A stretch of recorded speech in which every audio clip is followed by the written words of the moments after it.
ধর্ষণ তো অভিজাত এলাকায় হয় না। বাংলাদেশের কোনো অভিজাত এলাকার হয় ধর্ষণ দেখেছেন আপনারা? হয় কোথায়? গ্রাম অঞ্চল। কোথায় ধর্ষণ হচ্ছে? নিরিবিলি জায়গা, যেখানে মানুষের জনগণের সমাগম সারা বাংলাদেশের সকল জনগণকে কাটিয়েছে। কিন্তু একটা ছোট্ট বাচ্চা যাকে কিনা 3 জন মিলে রেপ করেছে এবং তার ওই অংশটায় ব্লেড দিয়ে কাটা হয়েছে। কি নির্মম, কি নির্যাতন! আসলে এই নির্যাতন শরীরের পশম দাঁড়িয়ে যায়, আমার পশম দাঁড়িয়ে যাচ্ছে।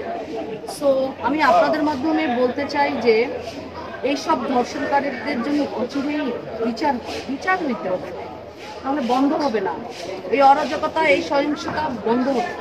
এটা প্রকাশ্যে মানে বিচার হওয়া উচিত। এটা প্রকাশ্যে হলে অনেকখানি কমে যেত, কারণ তখন এটা লাইভ টেলিকাস্ট করে এটা করা উচিত। তখন যারা এই টাইপের নোংরা মেন্টালিটির মানসিকতা, তারা আসলে তাদের ভিতর ভয় কাজ করবে যে না, ধর্ষণ করলে পার পাওয়া যায়। আর যেসব পরিবারে এগুলি হচ্ছে সেসব পরিবারকে বলবো, আপনারা আপনাদের বাচ্চাদের কিংবা আপনাদের নারীদের এখন সময় এসেছে, যার যার সিকিউরিটি তাকেই নিতে হবে। আপনার সর্বশেষ একটা প্রশ্ন, যে পোশাক নিয়ে অনেকে কথা বলেন যে পোশাকের কারণে অনেকেই ধর্ষণ হয়ে থাকে, কিন্তু এক্ষেত্রে আমরা তো দেখলাম যে আসলে এই মানে একটা বাচ্চা শিশু ধর্ষণের শিকার হচ্ছে, এটা নিয়ে আপনার কিছু বলা আছে? ধর্ষণ তো অভিজাত এলাকায় হয় না। বাংলাদেশের কোনো অভিজাত এলাকার হয় ধর্ষণ দেখেছেন আপনারা? হয় কোথায়? গ্রাম অঞ্চল। কোথায় ধর্ষণ হচ্ছে? নিরিবিলি জায়গা, যেখানে মানুষের জনগণের সমাগম কিন্তু তারাই হচ্ছে যারা অসহায় অবলা। তারা কি ড্রেস পরে ড্রেস পরার মতো ওই সামর্থ্য? তারা কেন ধর্ষণ হচ্ছে? এগুলি মানুষের মন গড়া কথা, এগুলি হচ্ছে দায় সারা গোছের কথা। এগুলি আমি মানি না। একজন আসিয়া যখন ধর্ষণ হচ্ছে, তার অন্য করার বয়স হয়নি, তাকে কেন ধর্ষণ করে?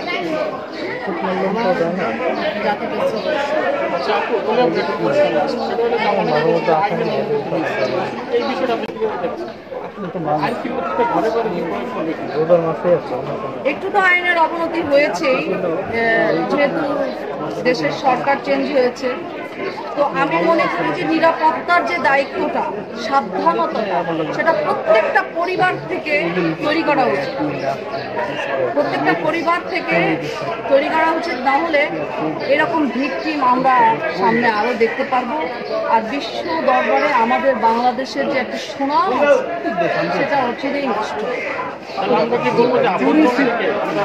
চুরি ছিনতাইকারী সবকিছু এখন দিন দিন বেড়ে গেছে। মানে রাস্তা দিয়ে হেঁটে যাওয়া বা শুটিংয়ে আসা যাওয়া আপনাদের সমস্যা হচ্ছে। আমি একটু নিরাপদেই চলি, আমি এরকম কোনো সম্মুখীন এখনো করিনি। তবে যেটা নিউজ পোর্টালে দেখি কিংবা ফেসবুক খুলে যেটা আসছে, যে এখন আর কোনো ভালো কিছু আমার চোখে পড়ে না। আমার এখন মনে হয় কি যে একটা হরর মুভি, নিউজ ফিল্ডটাকে আমার এখন হরর মুভি লাগে। মানে এইখান থেকে পরিবর্তন চাই।